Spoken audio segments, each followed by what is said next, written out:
pag-aaral, pagsisiyasat katulad ng pagsisiyasat ng iyong mga propeta at sa magitan ng iyong banal na Espiritu ay iyong mag-leader para sa ating simbahan.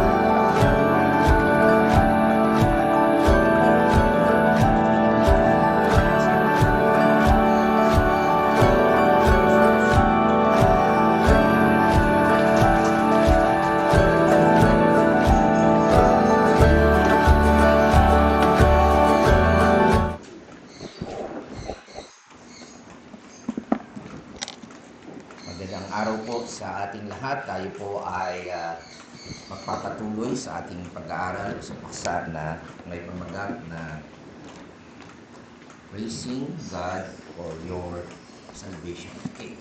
At ito po ay kita po natin sa paksa natin na sa unang Pedro, okay, chapter 1, verse 10 to 12. Okay. Minsan pa po na tayo ay basahin natin ng sabay-sabay ang mga salita ng Panginoon.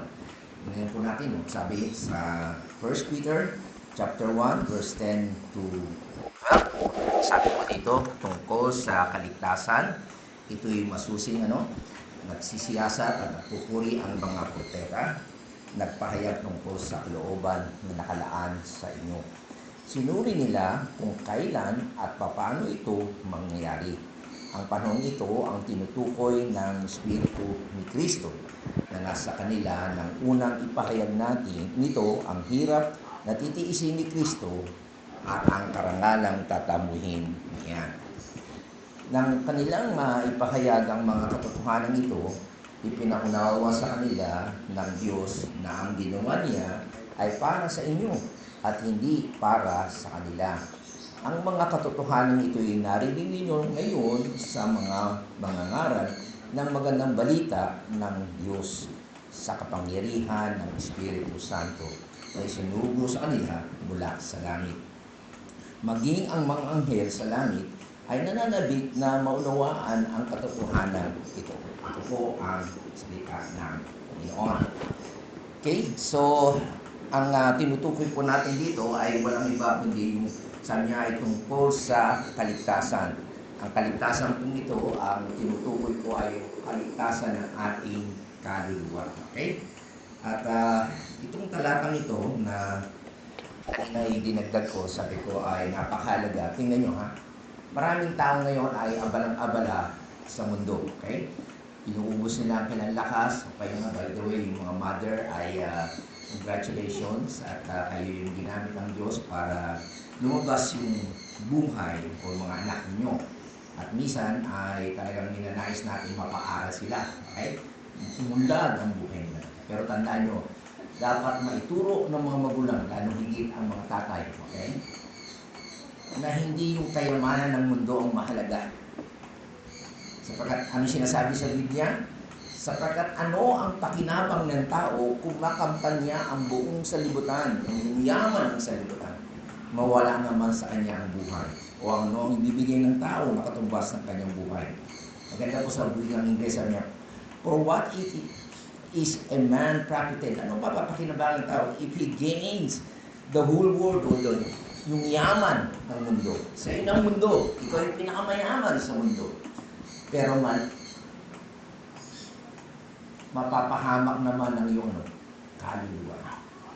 What shall a man give in exchange for his soul? Ito yung talata na ginamit ng Diyos para mabago yung buhay mo. Maling direksyon ng buhay ko, kumbaga nagiging bateryoso ang tao. Okay? Ito isang malaking paalala sa atin. Hindi ang kayamanan ng mundo, huwag mong ubusin ang lakas mo sa pagpapakayaman. Ito lang yung sukdulan na sinabi ng Diyos. Sa iyo na ang buong mundo. Pero ang kaluluwa mo naman pupunta sa impyerno, mapapahamak. Wala na siya. Okay? Kaya napakahalaga po ng ating pag-aaral tungkol sa salvation. Kaya ito po yung sinabi ni Pablo sa verse 3. Pasalamatan natin ang Diyos at Ama ng ating Panginoong Jesucristo. We praise God. Purihin natin ang Diyos. Bakit? Dahil sa kanyang habag. Kaya po tayo naliligtas ay dahil sa habag niya sa atin. Tayo binigyan niya ng isang panibagong buhay. Dati tayo yung mga patay. Kaya tayo nabuhay dahil muling nabuhay si Kristo mula sa libingan at ito'y nagbigay sa atin ng isang buhay na pag-asa. So, titingnan po natin yung kaligtasan o salvation of our soul in our own perspective, magpasalamat tayo. Ay ako sa akin, pananaw ko na talagang ito'y mas mahalaga kaysa sa yaman ng mundo nito.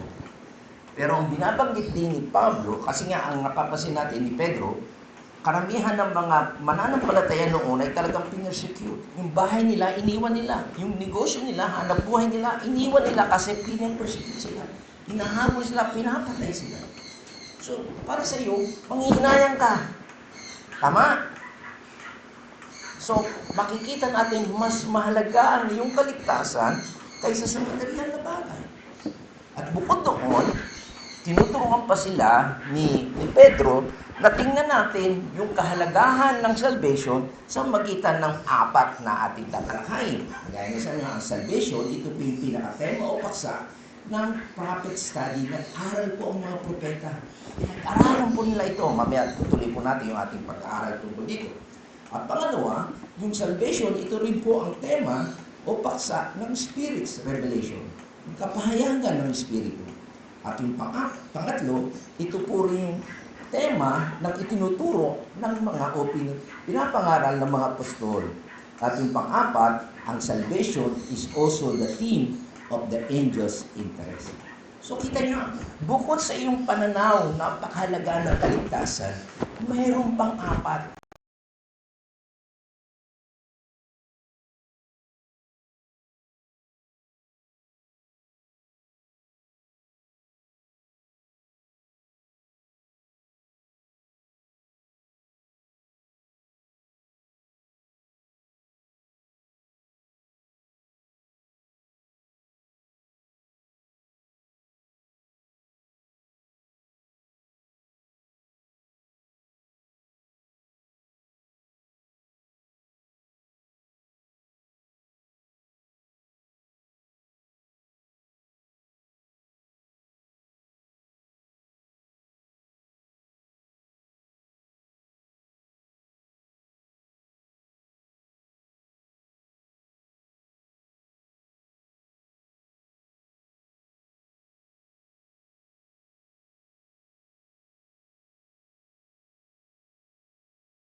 At kailan ito?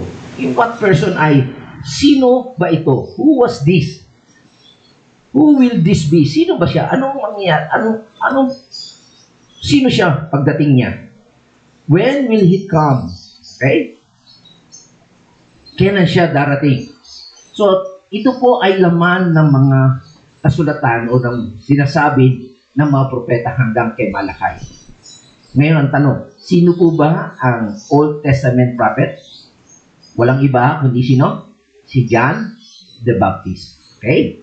At papansinin po natin, okay, sa Matthew chapter 11, okay, dito po ang takpo ay meron po isinugo si John the Baptist, okay, na mensahero kay Jesus Christ.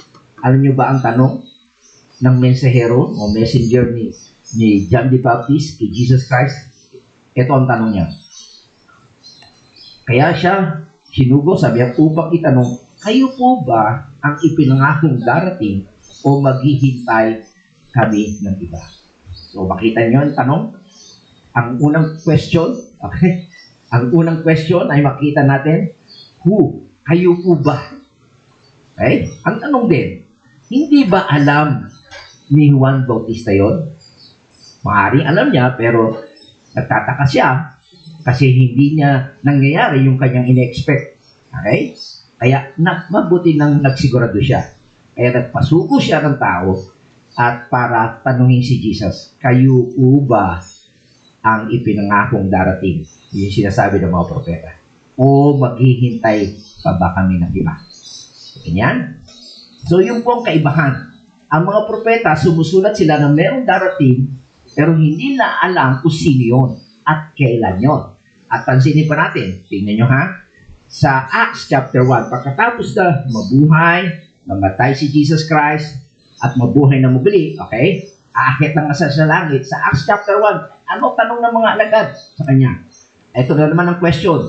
Who is this? Sino ba ito? And when is this? Tinanong siya. Kanya. Tinanong nga siya nila nang sila'y tagang tipon at nagsasabi, Panginoon, isa sa uli mo ba ang kaharian sa Israel sa panahong ito? Kasi nga maghahari uli yung coming king, di ba? So nagtatanong na naman uli sila. Okay? So ina-expect nila na talaga nung unang dating ni Jesus Christ, maghahari na siya physically sa earth. Okay? So, nagsisigurado sila. Maliwanag? Okay? So, dito makita natin na napakahalaga ng doctrine of salvation. How important should the doctrine of salvation be to us? Okay? Para sa atin, ganong kahalaga ang doktrina ng salvation. Ang tawag nga natin ngayon ay doctrine of grace. Okay? Tandaan po natin na ito'y dapat mas mahalaga sa atin sa ngayon. Kasi, bakit? Kasi kung noong araw ang mga propeta, okay, nagsulat, kasi darating pa yung Jesus Christ, di ba? Sa atin sa ngayon, napakahalaga yun. Kung paano nila binahalagahan yun. Inuubos sila ng kailang oras, kung baga nagsulog sila ng kilay, nagpakadalubhasa sila para malaman nila yung darating na Kristo. Ngayon, kung paano napakahalaga sa kanila yun, mas lalong higit na mas mahalaga sa atin. Bakit? Kasi na-reveal na sa atin eh. Sila hindi pa alam nila, tukoy, kung si Jesus Christ daw nga ba yun o hindi. Di ba? Tama. Marami silang tanong eh. Magi si John the Baptist, di ba? Siya yung muling propeta. Magi yung kanyang mga alagad, nagtanong pa rin. Pero tayo hindi. Alam na natin na kumpleto na ang Biblia. Lahat ng sinasabi ng propeta tungkol sa darating na tagapagligtas, nangyari na kay Jesus Christ. Naitala na sa New Testament. Tama. Kaya napakahalaga ito. Kaya napakalaking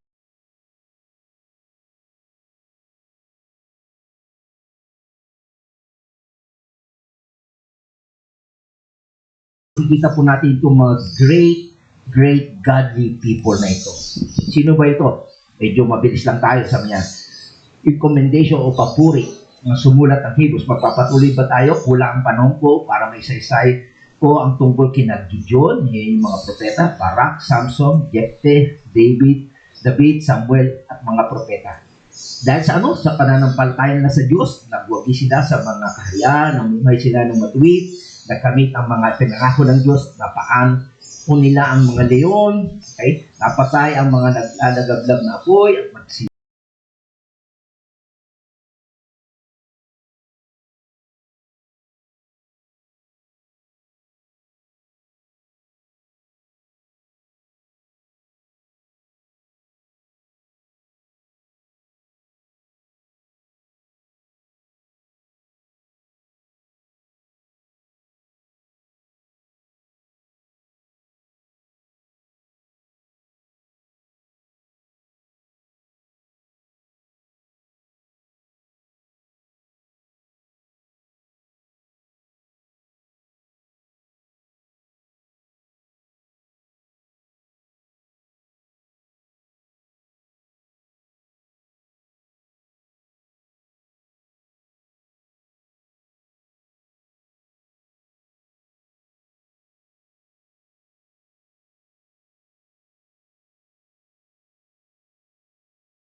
pa sa kaya hindi ba kasi nag-o-obsess, magkaroon ako ng bahay na malaki, magkaroon ako ng kayamanan. Sabi ko na nga, kayamanan na ng mundo, hindi lang magandang bahay o magandang sasakyan. Kaya sabi ng Biblia, kayamanan na ng mundo, nasa iyo na. Baliwalaya kung wala kang kaligtasan. Naintindihan niyo yun? Kaya napakahalaga, makita natin dito, sabi ni Peter, you focus on your salvation. Kung meron ka mang kahirapan o persecution na rin sa buhay mo, ang hangarin mo sa iyong buhay ay makita mo ang kadakilaan, kaluwalhatian ng kaligtasan. Bakit? Kasi ito yung paksa ng mga propeta. Inubos nila ang kailang buhay. Handa silang mamatay para saliksikin lang ang darating na tagapagligtas. Okay niyo yun? Napakahalaga para sa kanila yan. Kaya pangalawa, makita natin Ang pangalawang tema makita natin dito, the theme of the Holy Spirit. Ito po yung inspirasyon. Okay, why it is important to the prophet? Bakit mahalaga ito sa mga propeta? Kasi it is important to the Holy Spirit who inspires them. Kung mahalaga ito sa mga propeta, mahalaga din ito sa banal na Espiritu na siyang kumikilo sa kanila. Okay, tingnan natin. Sabi diyan sa verse 11, ulitin natin, sinuri nila kung kailan at paano ito mangyari, kailan at paano ito mangyari. Sa panahon ito, ang tinutukoy ng Holy Spirit o Espiritu ng Panginoon. So lahat ng yun, nang sinusuri nila kung kailan na ito mangyari, yun ay dikta ng Holy Spirit sa mga mananampalataya. So makita natin dito na ang theme ng Holy Spirit ay yung kapahayagan. Okay? Kapahayagan nito sa mga propeta. Okay? Kung titingnan nyo, kung isisimplify natin ang buong kasulatan, ang pinaka-main theme o ang pinakabuod na paksa, okay, ng Biblia ay walang iba kundi ang kaligtasan. Kaya nga saliksikin nyo, sabi ng Panginoon, saliksikin niyo ang mga kasulatan. Diyan matatagpuan nyo ang buhay na wala ng dati. Okay? Hindi para yumabang tayo, gumaling tayo, talino tayo, o yumaman tayo. Kaya naisulat ang Biblia para magkaroon tayo ng buhay na wala hanggan o kaligtasan. Okay? So, diyan makikita natin sa banal na kasulatan, mula sa corruption, okay, pagkabulok, ibigyan niya tayo ng kaligtasan. Mula sa pagkahulog sa kasalanan, ay dadali niya tayo saan? Sa eternal glory o sa kaluwalhatian.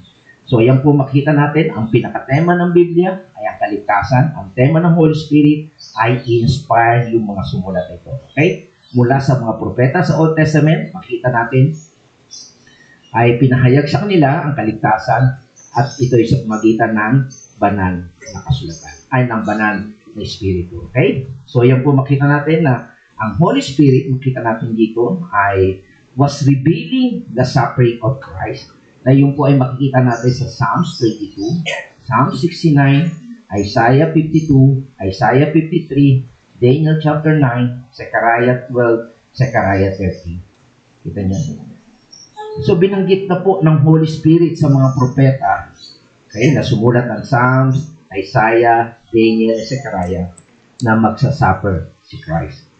So, ang Holy Spirit din po ay nag-reveal ng tungkol sa suffering, kamatayan, trial, yung pagbubugbog, at maging pagpako sa krus, at sa kaluwalhatiang darating kay Jesus Christ. Okay? Ang Holy Spirit din po ang nag-reveal ng katotohanan about the resurrection. Siya ay mabubuhay na muli.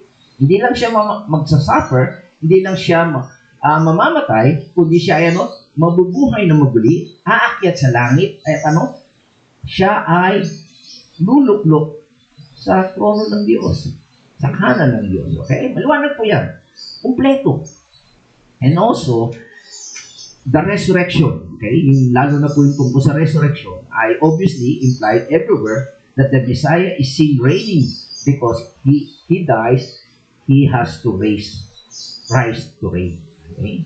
So, yung po ang kapahayagan ng resurrection ng Messiah, kasi po ang makikita natin, napakahalaga po ng resurrection, topic ng resurrection, di ba?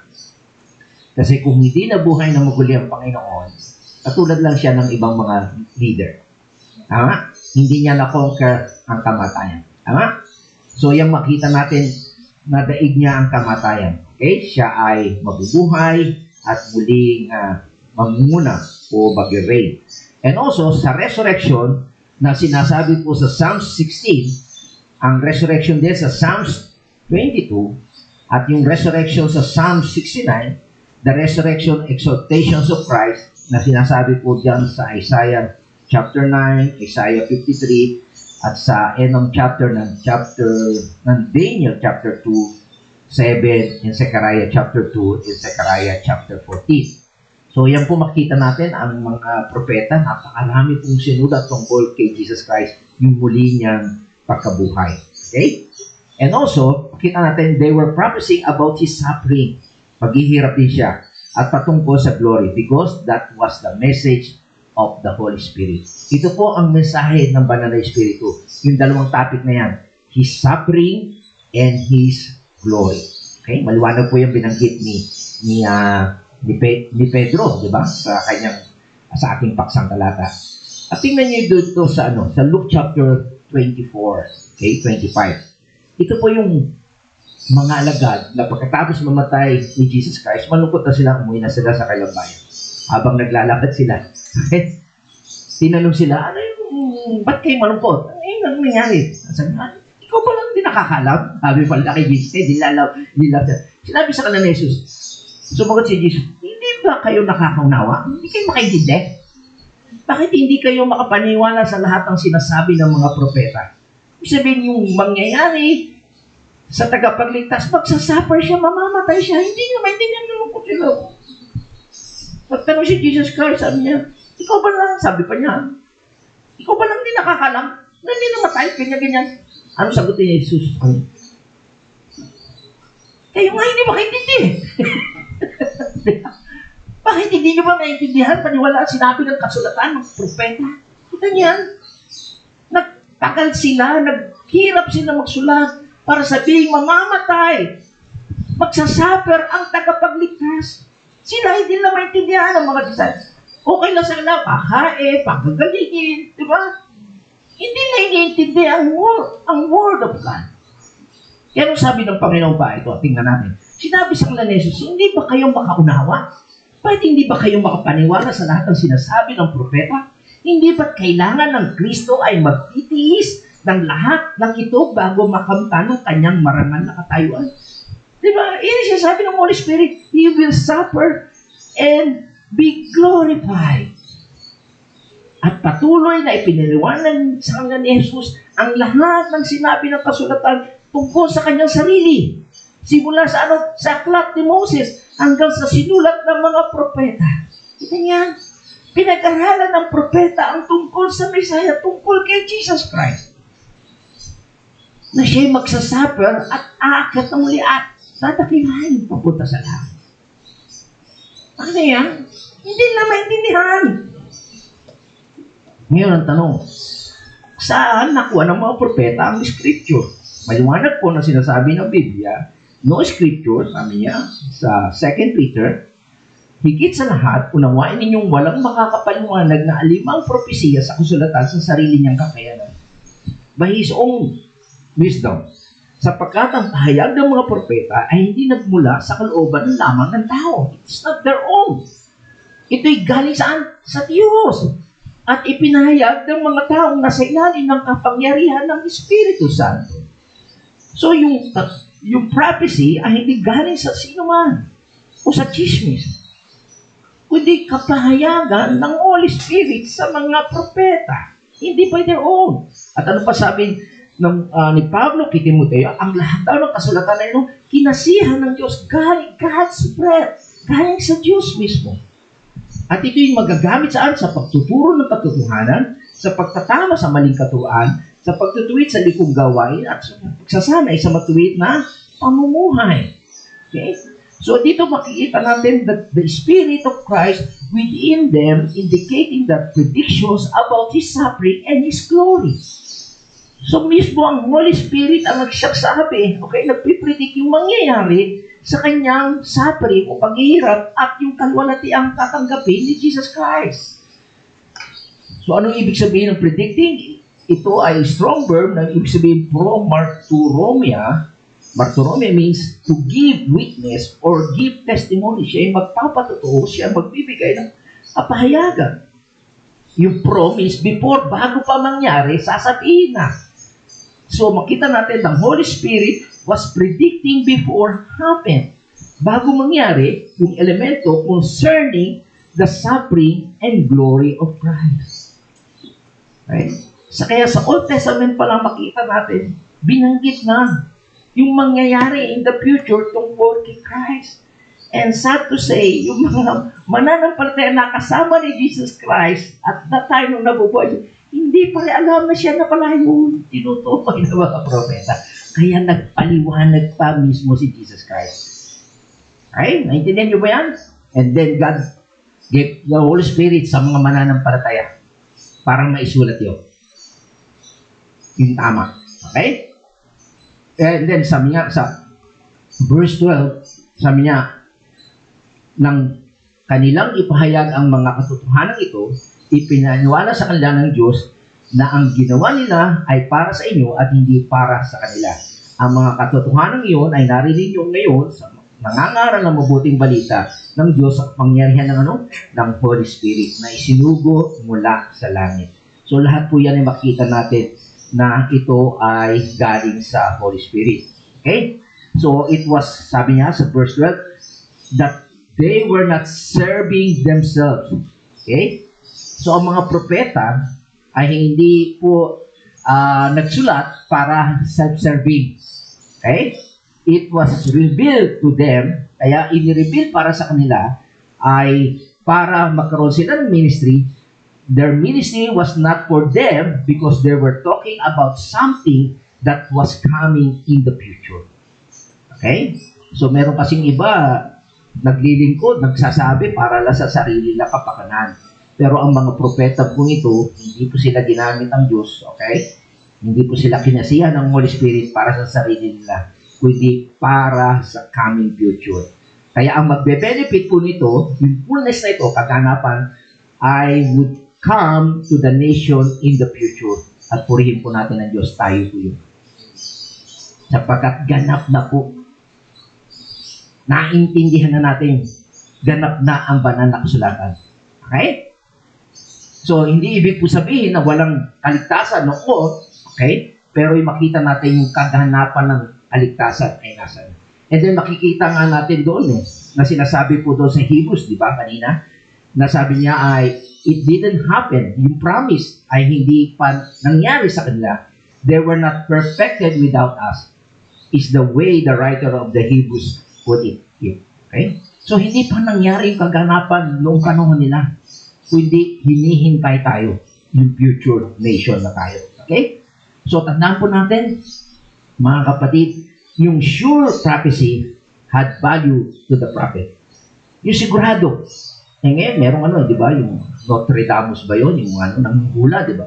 Totoo ba yan? Merong mga hula ang tagapagturo. Dadating na rin si Jesus Christ. Benta nyo yung mga property nyo. Totoo ba yun? Di ba? Ang dami nagpe-predict, hindi naman sure. Tama? Pero itong mga propeta to, sure yun. Yung naghanap talaga. Nangyari about Jesus Christ.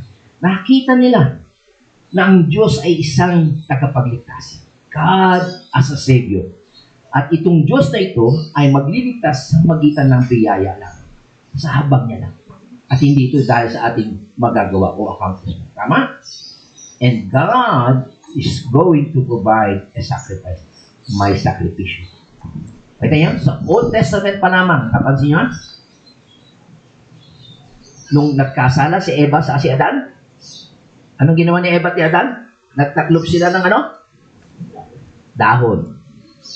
Nasatisfy ba ang Diyos sa kanilang effort? Hindi. Anong ginawa ng Diyos? Sumatay ng hayop at yun ang ipinantaklop siya. Yun po ang ginawa ng Diyos. Alam niyo, kay Abraham, tama? Sinakripisyo niya kanyang anak. Yung paghahandog ni Abel. Bakit tinanggap yung handog ni Abel at bakit yung kay Cain hindi? Nakita niyo? Yun ang pamamaraan ng Diyos. He will provide a sacrifice. Sino yun? Si Jesus. Kaya alam niyo, maging si Moses, sabi sa Hebrews, itinuring niyang higit na mahalaga ang pagtitiis sa hirap dahil sa Mesyas. Sa Old Testament pa lang, nakita na ni Moses na meron darating na Mesyas. Kaysa sa mga kayamanan ng Ehipto. Maraming tao nag-google, mas pipiliin ang yumaman. And the sad to say, the reason kung bakit yung iba ay pumunta sa church, nagtatrabaho pa rin. Yaman pa rin. Ginugugol ang oras nila sa yaman ng mundo nito. Pero si Moses, prinsipe na siya, tama? Yung inayawan niya ang buhay ng palasyo. Sapagkat nakatuon ang kanyang paningin sa gantimpala sa inaharap na inilaan ng Mesyas. Sana ganon din tayo mga kapatid. Maliwanag sa kaisipan natin ang kaligtasang ipinagkakaloob ng mundo. Huwag tayong padaya sa yaman na ipinagkakaloob sa kanila. Kaya nakakalungkot yung mga prosperity teachings na yan. Iyan ang offer ni Satanas. Kasi hindi tumatagal yan. Di ba na? Si Moses ganyan. Nasa palasyo na siya. Inayawan niya yan. Nakatuon siya sa kaligtasan na ipinagkakaloob ng Mesya. Okay? So makita po natin dito, the prophet saw Mesias with clarity. Maliwanag. Sana kayo ganun din. Buksan ng Panginoon ang kaisipan, ang mata ninyo. Huwag kayong masilaw sa inaalok ng mundo na ito, pandaraya ng mundo na ito. Hindi tumingin kayo sa kadakilaan ng kaligtasan ipinagkakaloob ng Diyos sa magitan ni Jesus Christ. At hindi lang po yung clarity, maliwanag, they saw Him with accuracy. Okay? Accurate. Compact talaga. Because that's how the Spirit revealed Him. Hindi kayo magkakamali. Okay? Yung mo si John the Baptist, nagsigurado pa siya, nagpasugo pa siya. Kayo na po ba yun? And sad to say, meron ngayon taga-Davao. Sabi niya, ako ang appointed son of God. Totoo ba yun? Dumating ni. Kita niyo yun? Walang kasiguraduhan yung hindi totoo yun. Marami siyang niloloko. Ang problema lang, okay, sa mga prophet noong araw, hindi na alam kung sino yun at kailan ito dadating. Pero salamat sa Panginoon, ngayon, tayo, maliwanag, kung nagbabasa kayo ng kasulatan, ng Biblia, hindi na kayo madadaya ng mga bulang tagapagturo. Hindi kayo maniniwala kay Kibuloy na siya yung self-appointed Son of God. Imaginin mo yun. Maliwanag po ba yun? Gusto ko lang pong makita nyo, isa sa trabaho ng mga mangangaral ay tama ang katotohanan. Huwag kayong magpadaya. Ang ino-offer niya ay kayaman. Kaya nadadali sila. Yung mga babae, pinag-o-opera ng magandang trabaho. Di ba? Tama. Kaya mga magulang, okay naman. O baka yung mama na ko, okay naman. Igugugol, isusuko ang kanyang mga anak. Tama. Mali. Yun ang kamalian nyo. So, mahaliwanag mga kapatid, na kinakailangan, why should you focus on your salvation? Bakit? Doon tayo magtuon. Yun ang bigyan natin ng pagpapahalaga. Bakit? Because it is the great preoccupations of the prophet. Ito yung pinag-ukulan nila ng panahon, isipan ng mga propeta. Yung patungkol sa darating na kaligtasan na ipagkakaloob ng tagapagligtas. At ito rin, ang great preoccupations of the blessed Holy Spirit. Kaya nakasulat ang banal ang mga propeta ay dahil ito ay inspired ng Holy Spirit.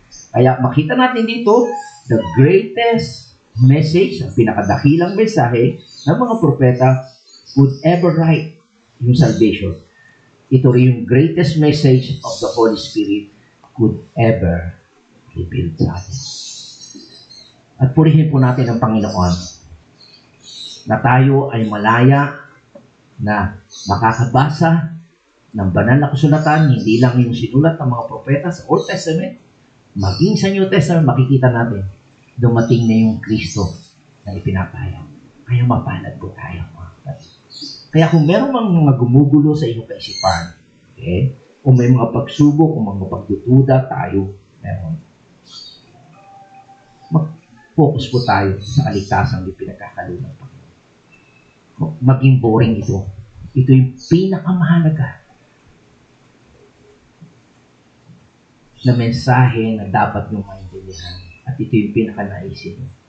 Mga magulang, mga tatay, ito yung pinakanaisin ninyo na mangyari sa inyo, maging sa anak ninyo. Ito yung the best na maipapamana ninyo. Yung kaligtasan na matatagpuan lang natin sa ating Panginoong Kristo. Sa susunod na linggo ay tutuloy po natin yung ikatlo at ikaapat yung patungkol sa apostles preaching and also the angels. Interesado din po yung maging anghel, no? Kita nyo. So why we are excited, makikita nyo tungkol sa salvation niyo. Okay? Even the angels ay tuwan-tuwa na maranasan ninyo ang kaligtasan. Okay, sana po ay mapagpala po tayo. Ito yung the best na mangyari sa ating pamilya na maranasan natin ang kaligtasan. Daig pa nito ang kayamanan ng mundo. Tayo po'y manalangin. Salamat po, Panginoon, sa napakadakilang mensahe na iyong ipinakaloob mula sa mga propeta at ipinahayag ng Banal na Espiritu sa kanila ang patungkol sa kaligtasan ipinagkakaloob mo sa magitan ng biyaya. At ito'y sa magitan ng aming Panginoong Kristo na siya'y nagkatawang tao at namatay sa krus at muli mong binuhay at ngayon ay nakaluklok sa trono ng Diyos. Kaya salamat, Panginoon, sa kaganapan at kagagampanan o the fullness ng hinihiling mo para maligtas kami, Panginoon. At alam namin na kami mga makasalanan na hindi karapat-dapat maliban na kami yung kahabagan at kaawaan. Kaya Lord, we continue to praise you, glorify you, and lift up your name sa salvation na iyong pinagkakaloob. Daig pa nito, Panginoon, ang yaman ng mundo nito. Panginoon, kahabagan mo po ang mga tao na ngayon ay nagwawalang bahala sa iyo. Na mas inuuna pa nila ang maghanap buhay, bubuli ng kanilang lakas sa mga bagay sa mundo na ito na lumilipas, Panginoon. Naway, magising sila sa katotohanan na alam nila na hindi ito makakapagdala sa kanila sa kalangitan. Hindi nila kayang bilhin ang kaligtasan nila. Hindi, ang kailangan nila yung habag at awa mo, Panginoon. Mapatawad mo sila, Panginoon. At sila yung mapagkalooban mo ng kaligtasan na katulad ng iyong pinagkakaloob sa mga pinahabagan mo, Panginoon. Kaya pinupuri ka namin, Panginoon, sa pangunawa na iyong pinagkaloob sa amin sa magitan ng Espiritu. Ipinagbigay mo sa amin, Panginoon, upang ma-regenerate kami at mabuksan ang aming puso at isipan na matanggap namin ang mga katotohanan ito. Kasangkapanin mo po kami, Panginoon. Ikwento po namin ang iyong kadakilaan at iyong kahabagan sa aming buhay. Sa'yo namin binabalik ang papuri, ang pasasalamat at paglalahati sa pangalan ni Jesus. Amen at Amen. Purihin po natin ang Panginoon.